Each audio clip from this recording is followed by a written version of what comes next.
E hoje estudaremos o Evangelho segundo o Espiritismo. Você que está com o livro, acompanhe. A página é 20 e 21. O item 4, inciso 5 e 6. Depois da nossa morte, o gênio, daimon, demônio, que nos fora designado durante nossa vida, nos conduz para um lugar onde se reúnem todos aqueles que devem ser conduzidos ao Hades, para aí serem julgados. As almas, depois de terem permanecido no Hades o tempo necessário, serão reconduzidas a esta vida em numerosos e longos períodos. É a doutrina dos anjos guardiães ou espíritos protetores e das reencarnações sucessivas, depois de intervalos mais ou menos longos de erraticidade. Os demônios enchem o espaço que separa o céu da terra. São o laço que une o grande todo consigo mesmo. A divindade, não entrando jamais em comunicação direta com o homem, é por intermédio dos demônios que os deuses se relacionam e conversam com ele, seja durante a vigília, seja durante o sono. A palavra daimon, que deu origem a demônio, não era tomada no mau sentido na antiguidade, como entre os modernos. Não se dizia exclusivamente dos seres malfazejos, mas de todos os espíritos em geral, entre os quais distinguiam-se os espíritos superiores, chamados deuses, e os espíritos menos elevados, ou demônios propriamente ditos, que se comunicavam diretamente com os homens. O Espiritismo diz também que os espíritos povoam o espaço, que Deus não se comunicam com os homens senão por intermédio dos espíritos puros encarregados de transmitirem suas vontades. Que os espíritos se comunicam com eles durante a vigília e durante o sono. Substitui a palavra demônio pela palavra espírito e tereis a doutrina espírita. Colocai a palavra anjo e tereis a doutrina cristã. Para os esclarecimentos da leitura, com a palavra os amigos Gisele e William. Boa noite a todos, boa noite aos internautas que nos acompanham.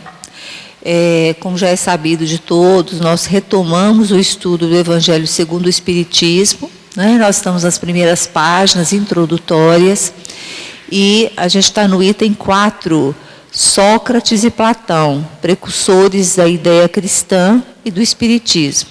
Né? Então, são vários itens relacionados a Sócrates e Platão, e hoje nós vamos dar continuidade a eles no item 5 e 6. Eu já tive a oportunidade de estar aqui há 15 dias atrás, né? E a gente falou há 15 dias atrás sobre o início, né? Sócrates, ele viveu 470 anos antes de Cristo. Ele inaugura, né? Ele é um filósofo grego. Ele inaugura toda essa ideia socrática das perguntas. Ele era um grande pensador, uma pessoa extremamente reflexiva, né? Que questionou, e hoje ele traz o berço, né? Nós sabemos do berço, a filosofia é o berço da filosofia, né? Aqui vemos quem somos, por que vivemos aqui, qual a ideia e o objetivo da vida, todas essas perguntas existenciais que Sócrates, né, trabalhou no início das suas obras e deu continuidade por Platão, que era o seu discípulo, né? A gente tem toda a filosofia que permeia a vida humana desde então, né? Qualquer indivíduo, em um determinado momento da sua vida, vai ter esses questionamentos que foram propostos pela filosofia de Sócrates, né? E aí a gente já tinha falado disso há 15 dias atrás, do quanto isso foi precursor da doutrina espírita, né? O quanto que essas pessoas, esses filósofos, foram importantes para a fundamentação da doutrina espírita, né? E aí, dando continuidade, a gente viu há 15 dias atrás o início de Sócrates, que ele falava no item 1 que o homem é uma alma imortal, né? É basicamente isso que a gente trabalha na doutrina espírita. O 2, a alma se extravia quando prioriza a vida corpórea. Ele coloca da importância da valorização da vida espiritual em detrimento da vida corpórea. Ele fala no 3, os obstáculos impostos pela vida corpórea, que a gente acaba se confundindo e priorizando a vida corpórea. O 4, ele fala das reencarnações.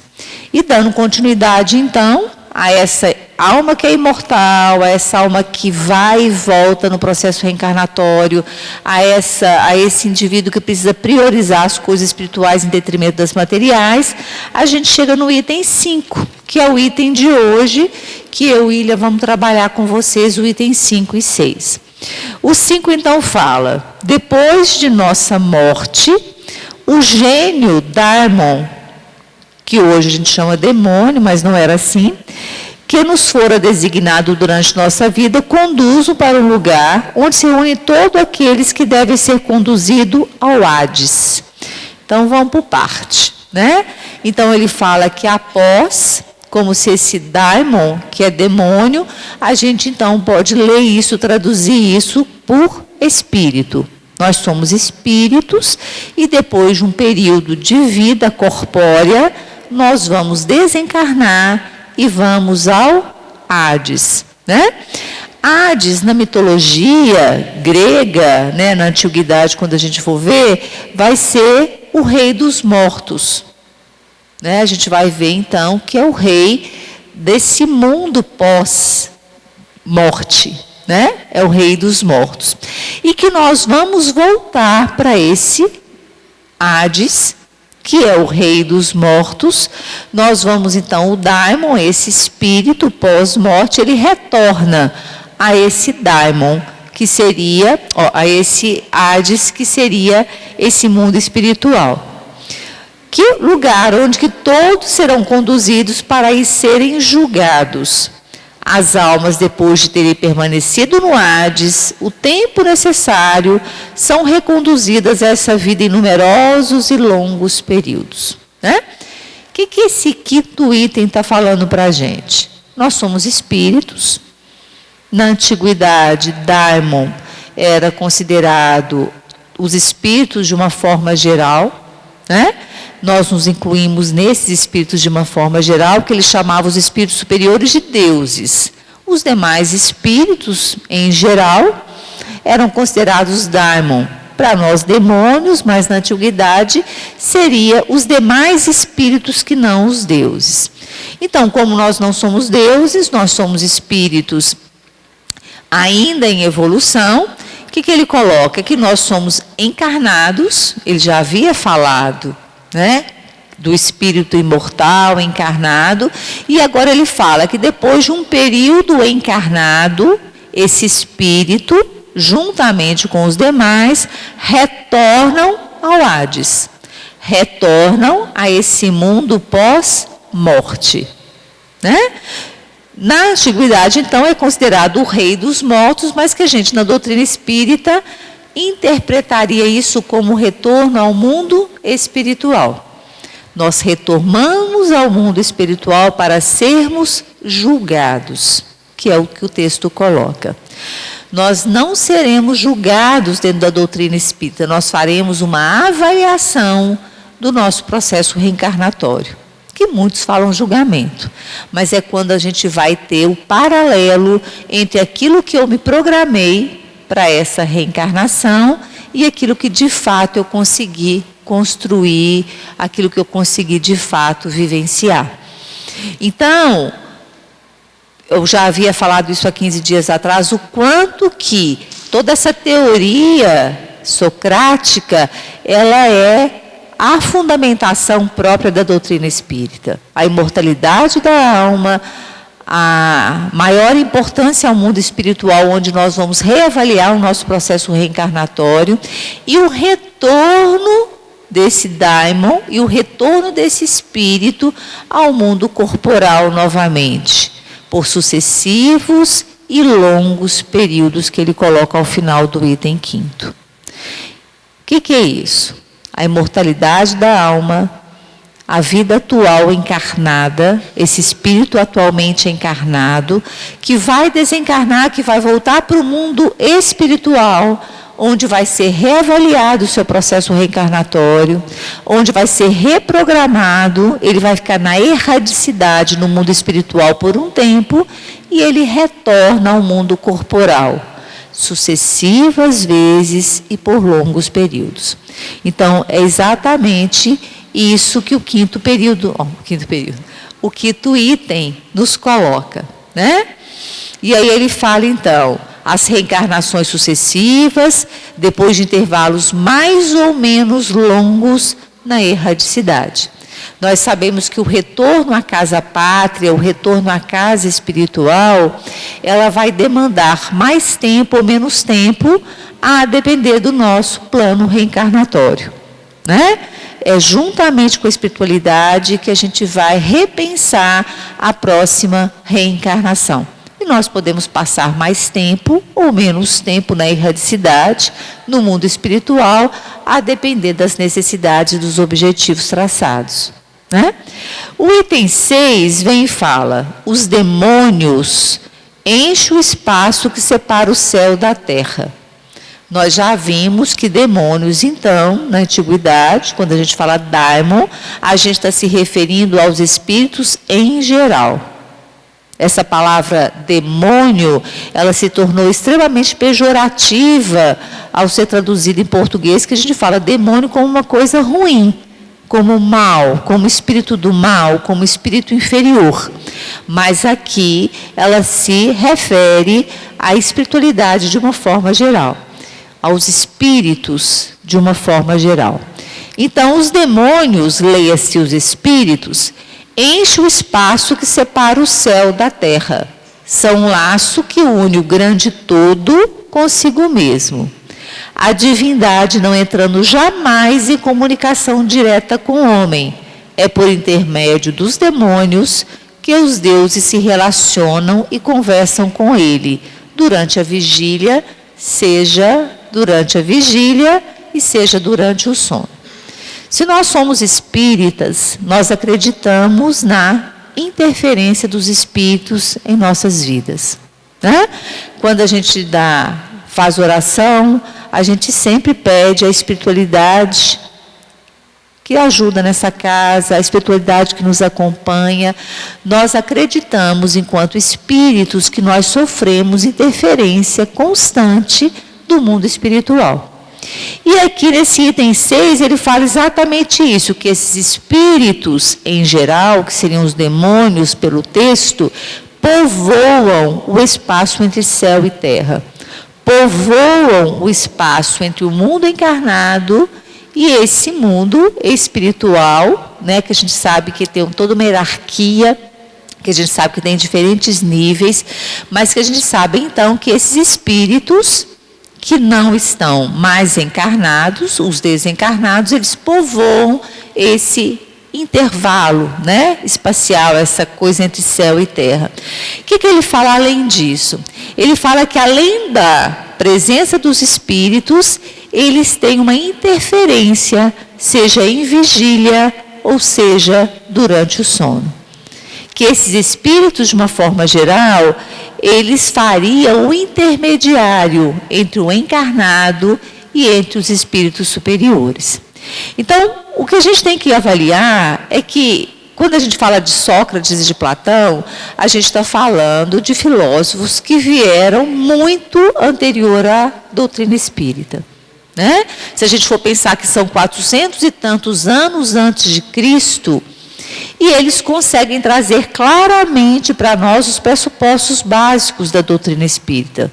A imortalidade da alma, o mundo espiritual e o mundo corpóreo, nessa distinção que a gente faz, ora encarnados, ora desencarnados, ora na erradicidade por muitos anos, depois a gente volta para a corporidade, e a interferência dos espíritos nesse processo o tempo todo. né?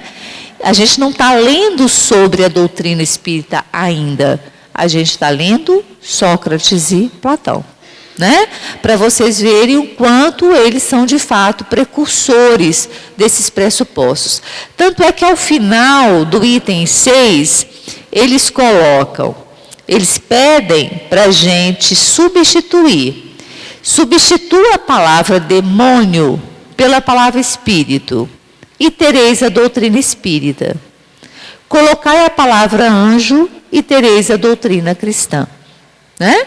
Então, ele fala simplesmente pela troca da palavra demônio por espírito, a gente já conseguiria falar um pouco sobre os pressupostos da doutrina espírita. Né?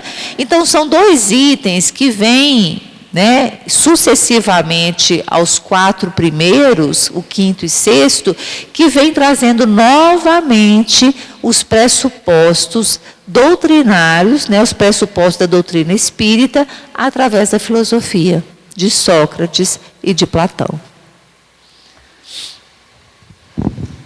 Boa noite, Gisele, boa noite a todos, boa noite aos internautas.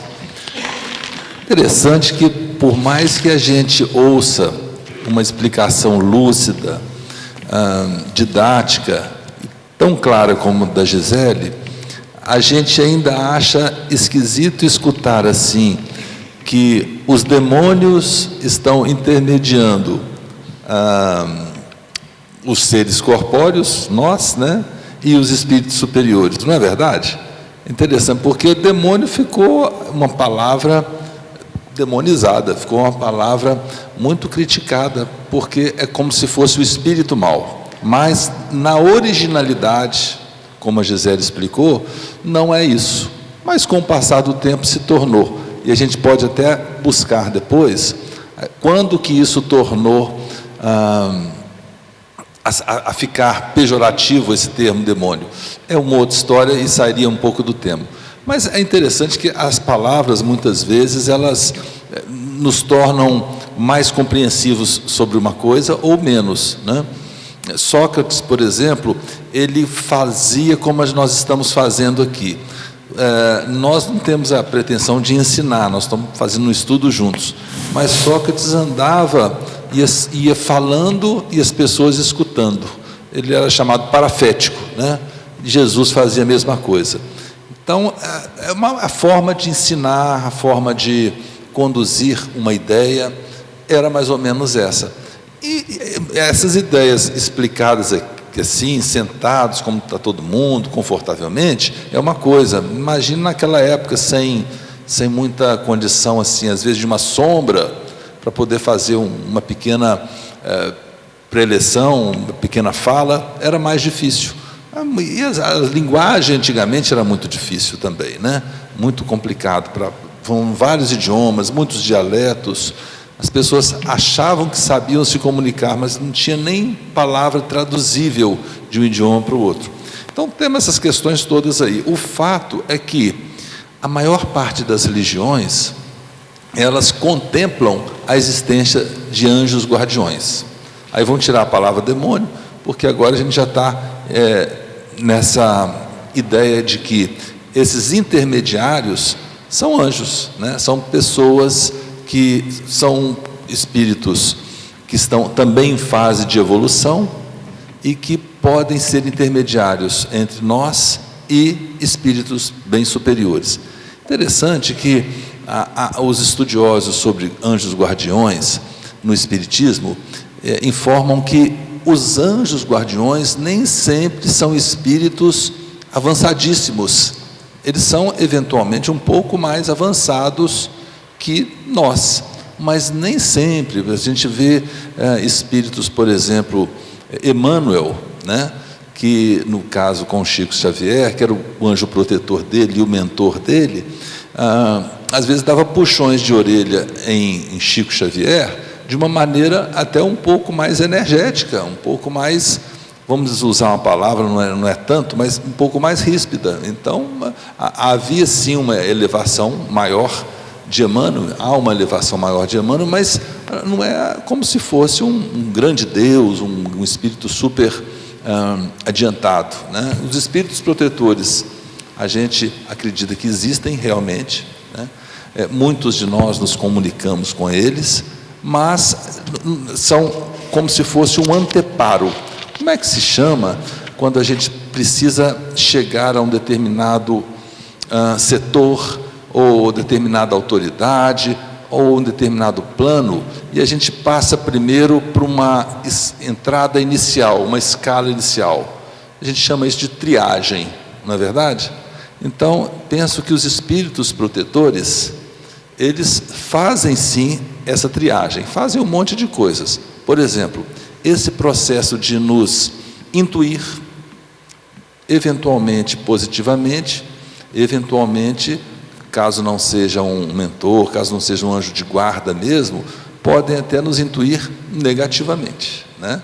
Alguns espíritos podem nos intuir negativamente, mas nós estamos falando dos que intuem positivamente, que são os anjos da guarda.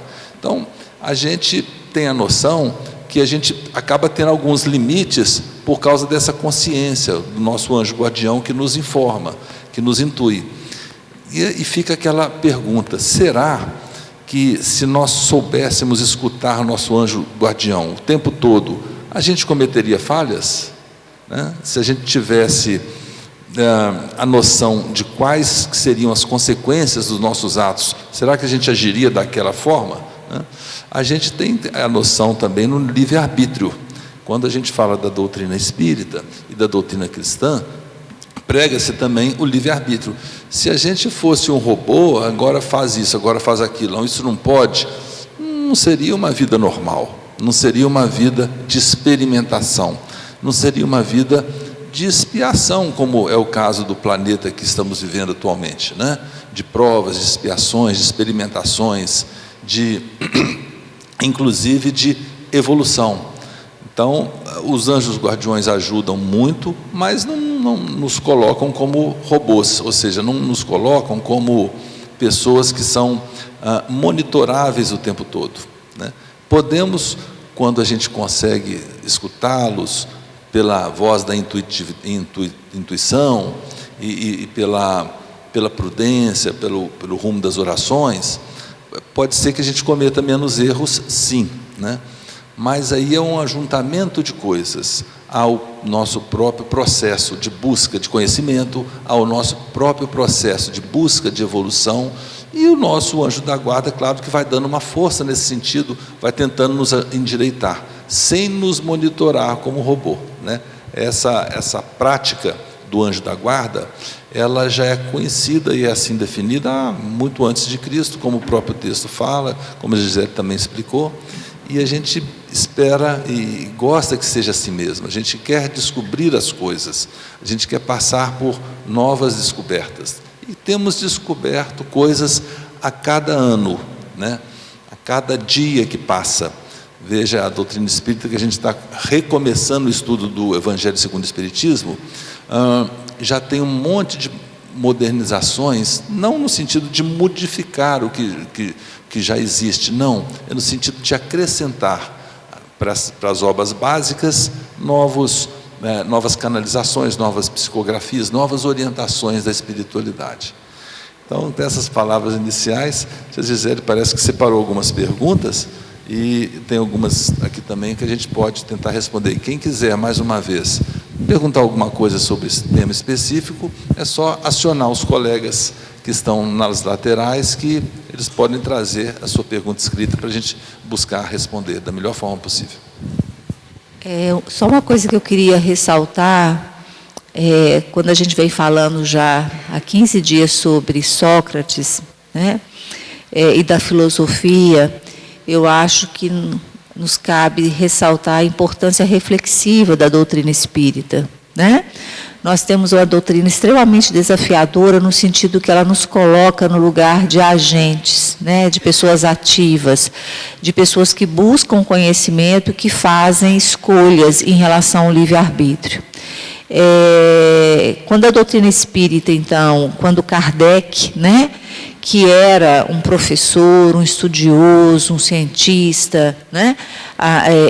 Traz para a gente a codificação da doutrina, a gente vai ver que não é uma coisa que veio ao acaso, né? É uma coisa extremamente fundamentada, é uma coisa refletida, e eu acho extremamente importante quando a gente fala que a doutrina, ela tem essa vertente filosófica, científica, doutrinária. A gente tem que entender que esses fundamentos filosóficos são extremamente importantes para a gente entender, de fato, né, a seriedade que é a doutrina espírita e seus pressupostos. Então, a gente não está inventando a roda, a gente não está inventando do nada.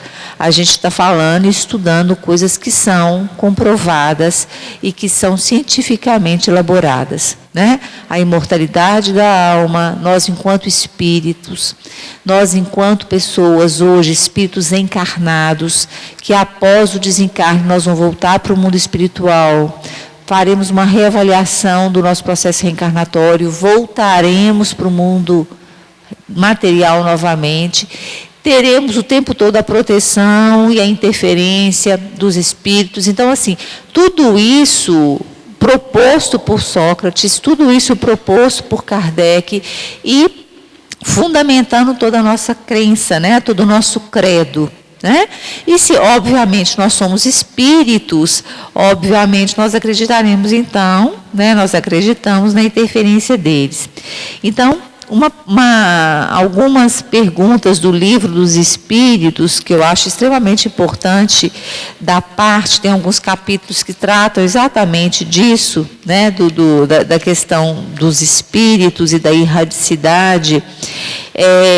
O tempo da erradicidade, que é uma pergunta que tem a ver com o nosso estudo, ele pergunta, em relação à interferência, primeiro, é a pergunta 87. Os espíritos ocupam uma região determinada e circunscrita no espaço? Os espíritos estão por toda parte, povoam infinitamente os espaços infinitos, que é o que o nosso pequeno itemzinho lá falou, né? Que eles estão ocupando todo esse espaço entre céu e terra. Então, Sócrates já falava, e o Livro dos Espíritos, na pergunta 87, traz novamente a comprovação disso para a gente. Uma pergunta.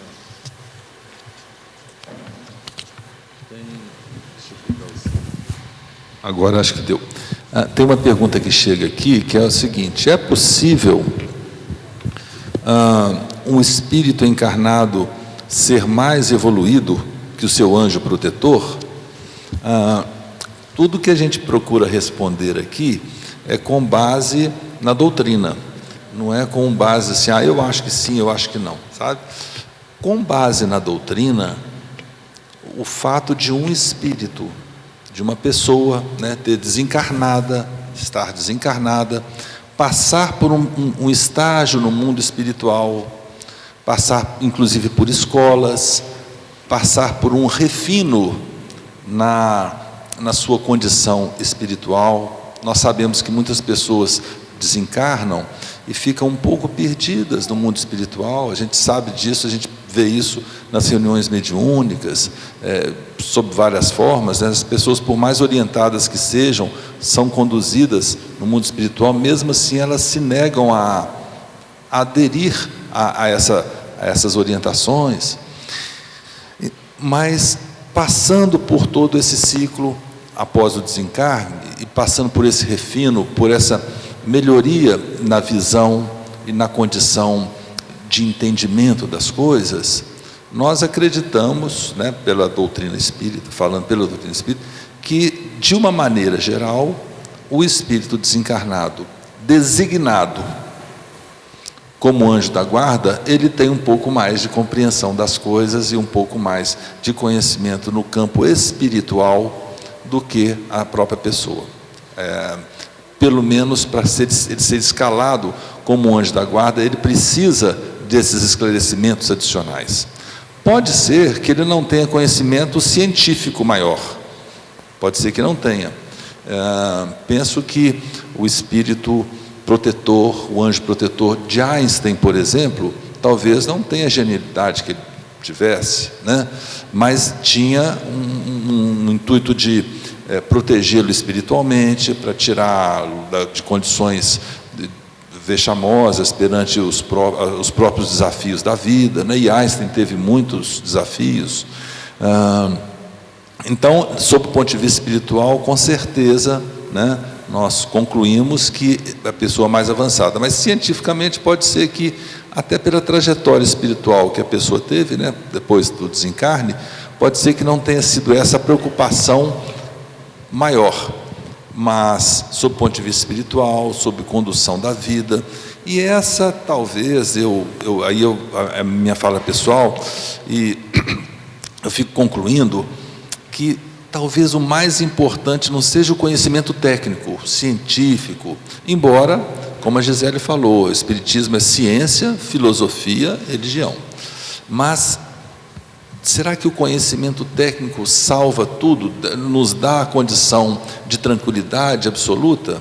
Talvez não, mas as coisas que a gente procura descobrir aqui na Casa Espírita, por exemplo, pode ser que essa nos esclareça como conduzir a nossa vida, como sermos felizes, como fazer os próximos felizes, e como conseguimos uma condição, como podemos conseguir uma condição de equilíbrio maior. A tecnologia não dá tanto isso, o lado tão puramente científico não nos dá tanto isso.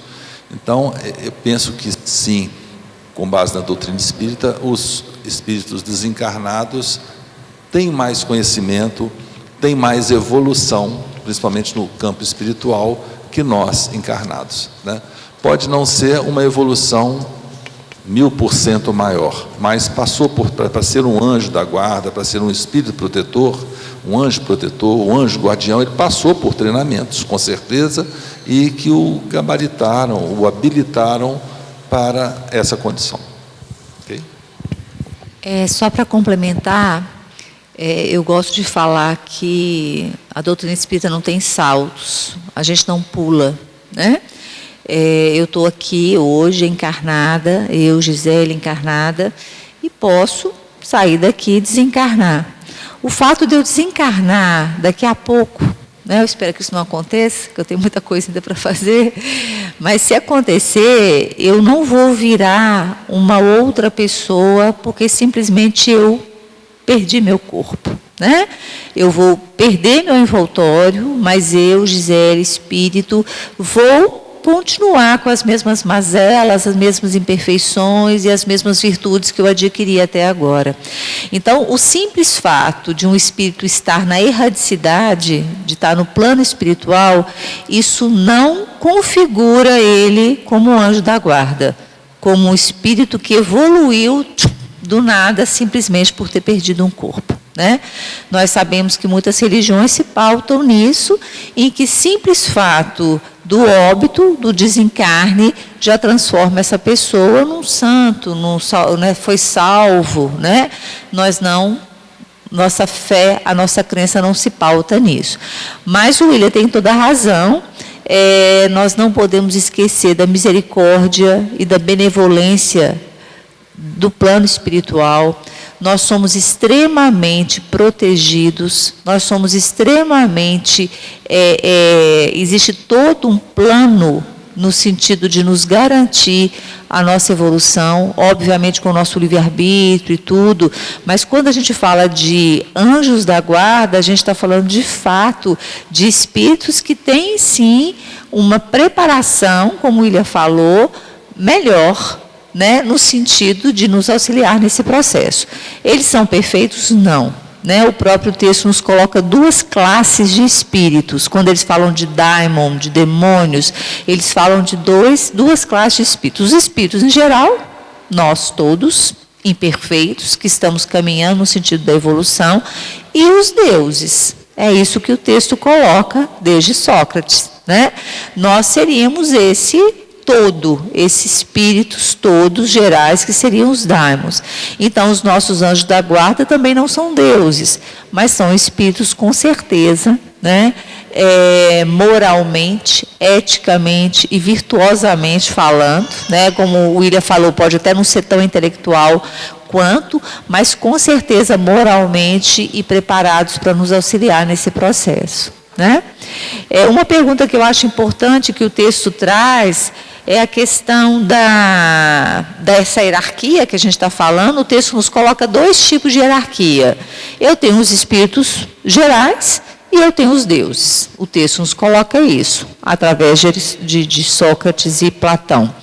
Mas o livro dos Espíritos, na pergunta 9,6, das diferentes ordens de espírito, pergunta: os espíritos são iguais ou existe entre eles uma hierarquia? Até para a gente poder entender os anjos da guarda. São de diferentes ordens, segundo o grau de perfeição ao qual chegaram. 97. Existe um número determinado de ordens ou de graus de perfeição entre os espíritos? O número é ilimitado, pois não existe entre essas ordens uma linha de demarcação traçada como uma barreira, e assim podem se multiplicar ou restringir as divisões à vontade. Todavia, se considerarmos os caracteres gerais, eles podem reduzir a 3 principais. E aí fala espíritos de primeira ordem, que seriam os espíritos puros, os espíritos de segunda ordem, que ficam na metade dessa escala, que são aqueles que desejam o bem, mas que ainda não são perfeitos, e os espíritos inferiores, né? A questão da terminologia, igual a William falou, ela é importante, porque a gente sempre acha que os demônios estariam aí nessa terceira classe, que seriam os espíritos inferiores, né? No linguajar popular comum, a gente se refere a demônio como espíritos inferiores, né? Mas o texto nos coloca espíritos de uma forma geral. É engraçado esse negócio de palavra. Em Belo Horizonte tem um shopping que as pessoas falavam assim, quando ele foi inaugurado alguns anos atrás. Tem tudo para dar errado esse shopping. O nome é Daimon Mal. Daimon, demônio, e mal, né? Mas mal no sentido de ser um hall, né? A palavra em inglês, e Daimon no sentido de ser anjo, né? Então como se fosse um desfiladeiro de anjos, né? Fica ali em Belo Horizonte, na Avenida Olegário Maciel. Então, a palavra muitas vezes é forte. E queria falar para vocês, tem uma pergunta aqui que normalmente ela é sempre muito feita, eu trouxe ela de um outro contexto. Nós podemos conversar com o nosso anjo da guarda? Sim, eu abria o jogo com ele, eu vou conversar com o meu anjo da guarda. A gente faz isso o tempo todo, né? Fazemos ou não fazemos, né? E o nosso anjo da guarda também fala conosco o tempo todo. A gente que muitas vezes não escuta, mas às vezes a gente escuta. Aquela decisão que a gente ia tomar, é um local que a gente ia ir e não foi, e depois a gente viu que aconteceu uma coisa ruim, falou, olha, alguma coisa, ainda chamamos de coisa, coitado, alguma coisa me dizia para não ir, eu não fui, que bom que eu não fui, né? Então, ao tempo todo, se a gente prestar atenção, alguns toques vêm, não no sentido de sermos robotizados, nem permissão para isso, nem condição disso eles têm, até porque o anjo da guarda, o anjo protetor, ele também não sabe do futuro, ele sabe de riscos. Nós também sabemos e acabamos fazendo as coisas mesmo sabendo dos riscos altos às vezes, na verdade. Então, eles sabem mais puramente, mais moralmente, de forma sapiente, desses riscos. Então, nos avisam. E aí, quando a gente consegue escutá-los, nós, muitas vezes, evitamos muitas tragédias. Aí a gente se pergunta assim, por que nós evitamos e as outras pessoas viveram naquela tragédia, passaram por aquilo? Aí já um monte de outras questões, história de vida da pessoa, qual que é a trajetória kármica eventual da pessoa, qual que é a busca de cada pessoa na sua programação de vida, né, nesse plano.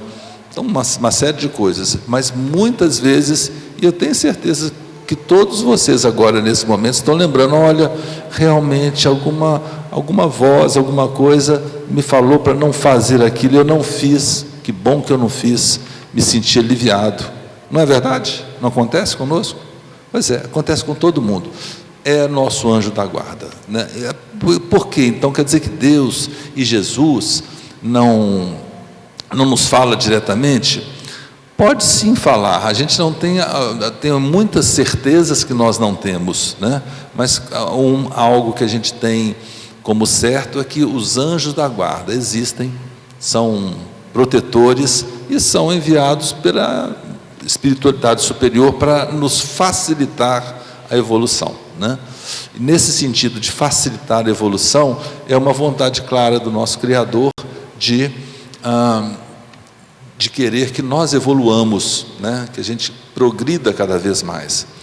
Tem só uma coisa no texto que eu estava doido para falar, mas é o seguinte: esses textos antigos, eles falam muito a palavra deuses, no plural, não é verdade? As religiões antigas, elas identificavam várias entidades como sendo deuses, como sendo espíritos superiores, e chamavam de deuses. E nós sabemos, temos assim uma convicção que é um Deus só, é o mesmo Deus da religião católica, das religiões evangélicas, da religião espírita, né, da doutrina espírita. É o Deus de tudo, é o Criador de tudo, né? Que nem nós sabemos definir. Uma das primeiras perguntas do Livro dos Espíritos pergunta se alguma coisa a respeito de Deus, e o espírito comunicante respondendo fala assim, acho que é a primeira pergunta, fala assim: o que é Deus? Né? Era um espírito avançado e ele mesmo se confessou, não identificando o que é Deus, o que é isso que vocês chamam de Deus, né? Então há algo que a gente não definiu ainda, mas que a gente tem convicção da sua bondade, da sua proteção e da sua vontade que nós evoluamos. Inclusive, hoje a gente estava fazendo um estudo lá na Maria de Nazaré, e a gente estava falando exatamente desse início mesmo do Evangelho, que fala dos gentios, né? À época, os gentios, a época de Jesus ainda, né? Como o William falou, acreditava-se anteriormente, né? Eram politeístas, acreditavam em vários deuses mesmo, né?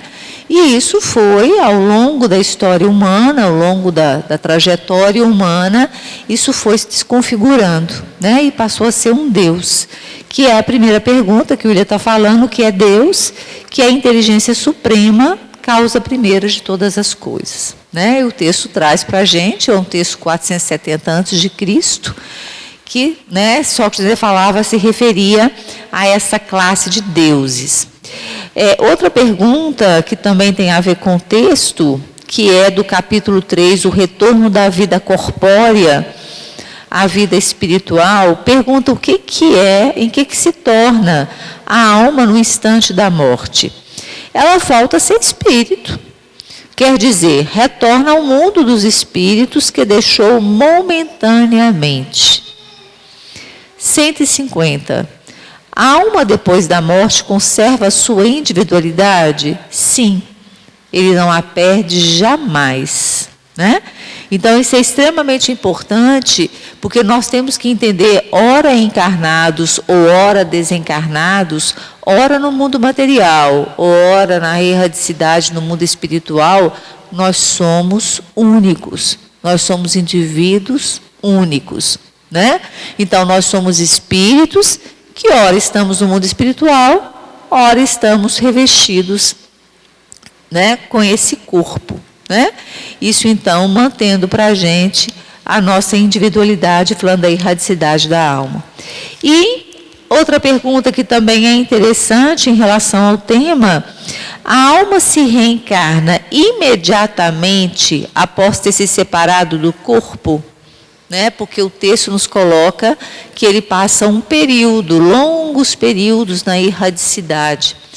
Algumas vezes reencarna imediatamente, porém com maior frequência depois de intervalos mais ou menos longos. Nos mundos superiores, a reencarnação é quase sempre imediata. A matéria corporal sendo menos grosseira, o espírito encarnado goza aí de quase todas as faculdades do espírito, seu estado normal, e é dos vossos sonâmbulos lúcidos, né? O que se torna a alma nos intervalos de encarnação? Espírito errante, né? Então, o Livro dos Espíritos, nessas perguntas todas que eu li em relação ao contexto que a gente está trabalhando hoje, falando exatamente disso, que nós vamos passar um período no mundo espiritual, longo ou curto, a depender desse projeto reencarnatório que a gente vai traçar junto à espiritualidade. De fato, tem espíritos que ficam pouquíssimo tempo no plano espiritual. Assim que desencarnam, eles fazem novos planos e vem a necessidade premente de voltar à Terra. Outros ficam maior tempo na erradicidade, trabalhando, estudando e se reprogramando para uma futura reencarnação. Então, nós não sabemos, né? E uma das perguntas que quem não é espírita sempre faz para a gente fulano, meu marido, meu companheiro, meu filho morreu, e agora? Quando é que ele vai voltar? Né? Aí eles falam, ele vai voltar como meu filho, como meu sobrinho. Quem somos nós para fazer esse tipo de análise? Né? Não cabe a nós, não nos é dado saber os planos reencarnatórios, e isso cabe à espiritualidade que faça os planos de acordo com as nossas necessidades, né? Com esse processo educativo que é a reencarnação. Eles é que vão definir juntamente conosco no plano espiritual. Concordo totalmente com a visão da Gisele. Eu tenho uma pergunta aqui que é bem interessante, depois a Gisele pode até complementar. É possível o mesmo anjo da guarda nos acompanhar em várias encarnações? É possível, porque muitas vezes nós encarnamos e não aprendemos o suficiente. Às vezes a gente encontra situações em que a própria pessoa, nessa mesma vida, ela comete os mesmos erros, seja no trabalho, seja na vida matrimonial. Às vezes a pessoa se separa e casa 14 vezes. Em todas as vezes comete os mesmos erros, né? E eu sempre falo, até falei algumas vezes isso aqui, a gente não pode querer um resultado diferente se a gente continua agindo de forma igual. Se eu quero um resultado diferente, tem que agir de forma diferente. Então, por isso que existem as psicoterapias, por isso que existem as casas espíritas, por isso que existem os amigos, para nos alertar, olha, isso aqui eu acho que tem que ser um pouco diferente, experimente de outra forma, e por aí vai, né? Então, pode ser que o anjo da guarda continue nos acompanhando após uma encarnação, uma outra, após outra também, caso a nossa trajetória tem que ser a mesma, a nossa reprogramação tem que ser a mesma, porque a gente ainda não conseguiu subir um degrau ainda, a gente não conseguiu dar um passo adiante ainda. Mas existem situações em que a pessoa evoluiu um pouco, né? E quando a pessoa evolui um pouco, ela precisa de um orientador, pode ser que ela precise de um orientador com outra condição também. A Elizabeth Porpet é uma autora americana que ela tem muitas canalizações a respeito de anjos. Inclusive tem um livro dela que chama Anjos Guardiões, e ela explica muito isso.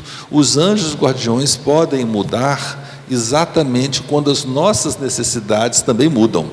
E como a Gisele fala para a gente assim, a natureza não dá saltos, a espiritualidade não dá saltos, a evolução não dá saltos, é porque precisa de uma gradação mesmo. Como é que foi? A gente não aprendeu a ler primeiro, para depois fazer o primeiro grau, ou o ensino inicial, para depois fazer o ensino médio e fazer uma faculdade? Não é assim mesmo? Não é uma gradação? Se for diferente, a gente não assimila o sentido da evolução.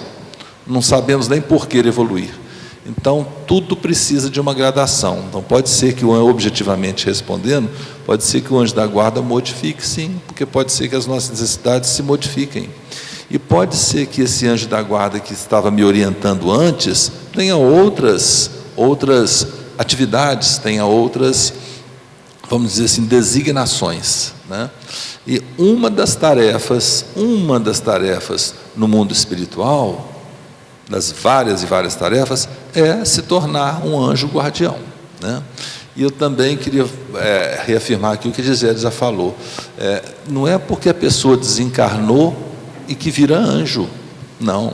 Tem toda uma programação, tem toda uma forma de reaprendizado. Então a pessoa agora no mundo espiritual, ele não vai cometer mais nada. A gente não sabe, né? Muita coisa a gente não sabe. Eu sempre falo que a maior parte, 99,9999 das coisas, a gente não sabe.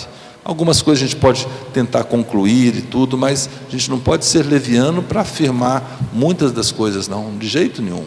Então, penso que com certeza passará por uma reprogramação muito grande, né? Então a gente não pode achar que faleceu, virou anjo. A pessoa brigava com todo mundo. Mas eu fui numa casa espírita e ele manifestou lá, falou que está muito satisfeito. Desconfiem disso, porque as pessoas não viram anjo do dia para a noite.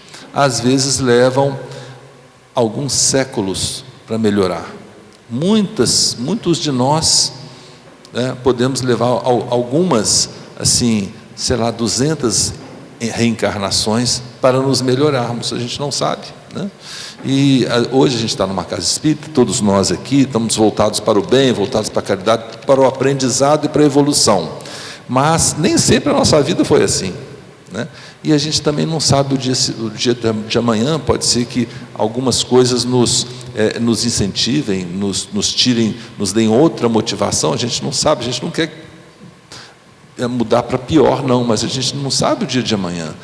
Eu sempre falo também que o minuto seguinte é só Deus. Não tem essa de, mas o anjo da guarda pode me antecipar isso. Não pode não. Não tem autorização e nem ele sabe, né?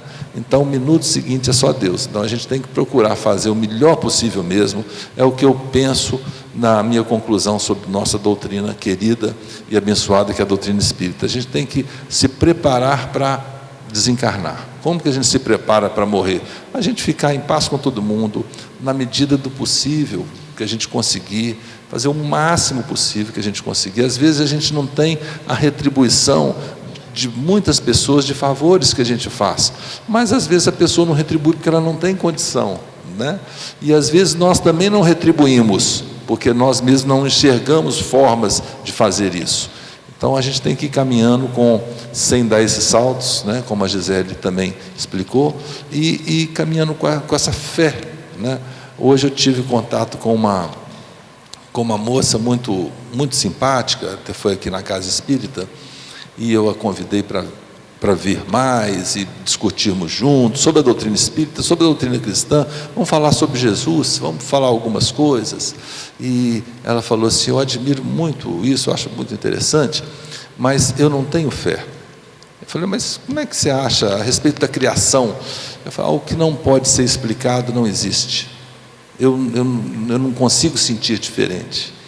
E eu senti um pouquinho de dor pessoal, porque tem parentes dela que frequentam a casa, que gostam muito, e quando eu vi essa fala dela, eu pensei assim: William, preciso evoluir muito mesmo, com certeza. E eu não falo isso por demagogia, não. Mas quando eu vejo uma pessoa assim que não tem fé, que não acredita em nada e não se preocupa em descobrir e conversar sobre isso para melhorar, eu penso o seguinte: eu já dei um passinho, nem que seja pequenininho, eu já dei, sabe?